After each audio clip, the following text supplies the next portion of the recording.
A country in crisis. I'm Adrienne Pedersen. Today on Up Front. Protest, riots, and anger over the death of an unarmed black man in Minnesota. Next, Milwaukee County Sheriff Ernell Lucas with a message for young protesters. I want the young people who are out on our streets each night to know that we hear your voice. I'll ask him, does the culture of policing need to change? Plus, should there be new laws on police misconduct? We'll hear from two lawmakers with two very different ideas. And former Upfront host and our friend Mike Goucher will join us with a look back at Milwaukee history. Taking on the issues important to Wisconsin. This is Up Front with your host, Adrienne Pedersen.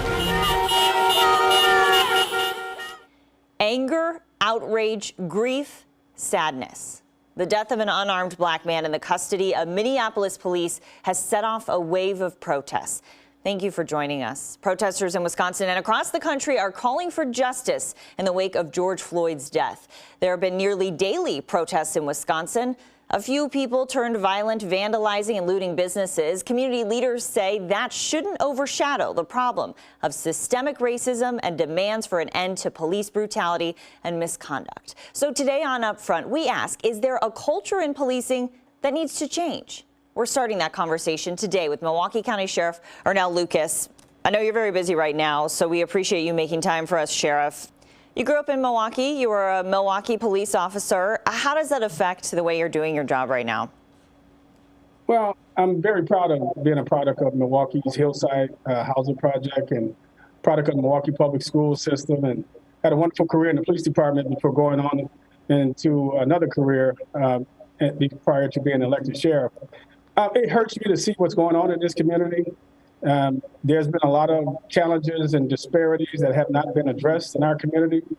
And I want the young people who are out on our streets each night to know that we hear your voice. This sheriff has heard you. I'm doing everything I can to engage those elected officials, the private sector, and others to come together.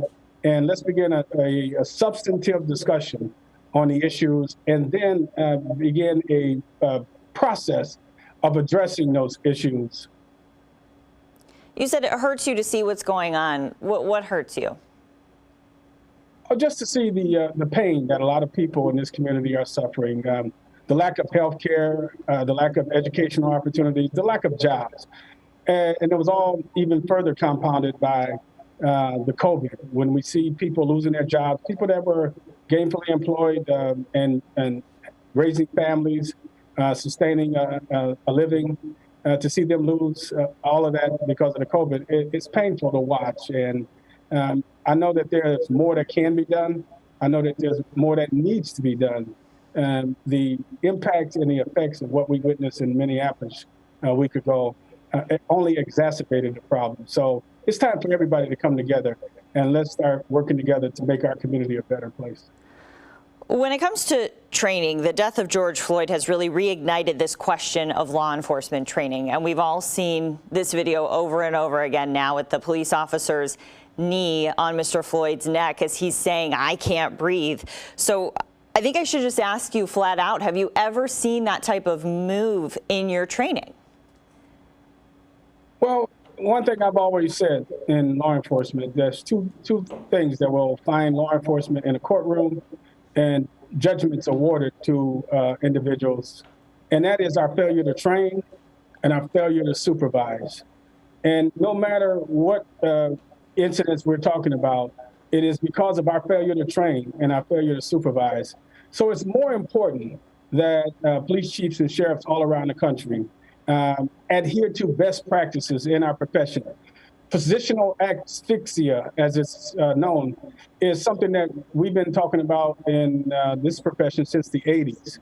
And any agency today that has not addressed that by their policy or certainly by their enforcement, telling their members not to use such methods, is a department that is still living in the dark ages. We've long advised our members to avoid tactics like that. And again, any agency that is employing that today is not thinking with their head on straight.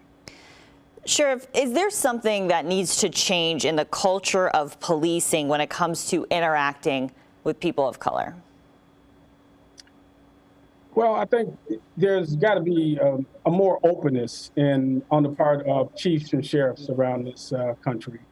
Again, I spoke of the bank account. I speak of a bank account where there's thousands of positive interactions that take place on a daily basis around the country by police officers.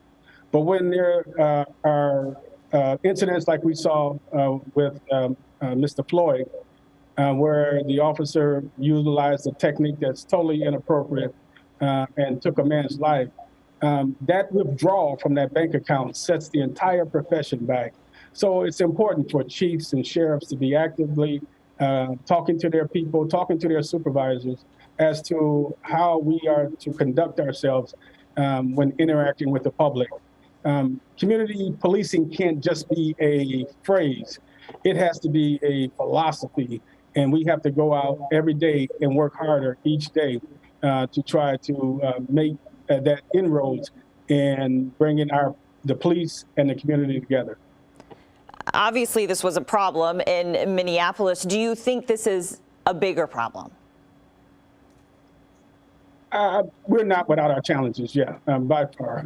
When you see the incidents, not only in Minneapolis, but countless other incidents that have occurred, it hurts families, it hurts communities, and again, it hurts this profession that I've given 44 years of my life to.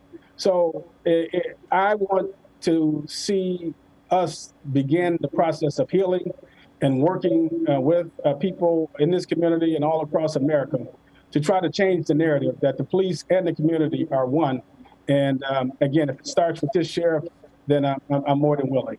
Sure. Before I let you go, I just want to ask you a policy question. So the governor wants lawmakers to pass a bill about deadly use of force and that it should only be used as a last resort. But Republicans have a different idea. A Republican senator would like to propose a new statewide team that would conduct its own investigations into police shootings and use of force incidents.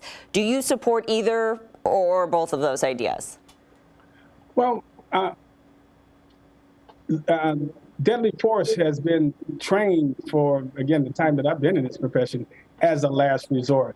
There is a continuum of force that we adhere to, whether it's verbal communications, whether it's putting our hands on an individual, whether it's using one of the other tools that are available to us. So before we get to deadly force, there's been an escalation of things there.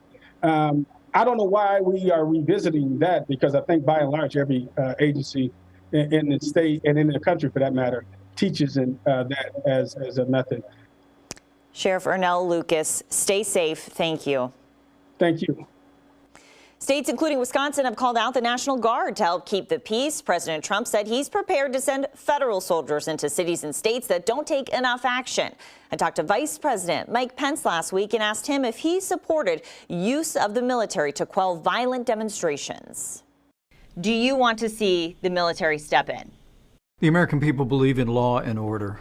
President Trump made it clear last night that we're an ally of peaceful protesters, and we share the sense of grief and tragedy in the death of George Floyd. But there is simply no excuse for the kind of rioting and looting and violence against individuals, including police officers, last night that's been taking place. And that's the reason why the president called on every governor in the country to use their authority to deploy their National Guard as necessary to ensure that we have order on our streets.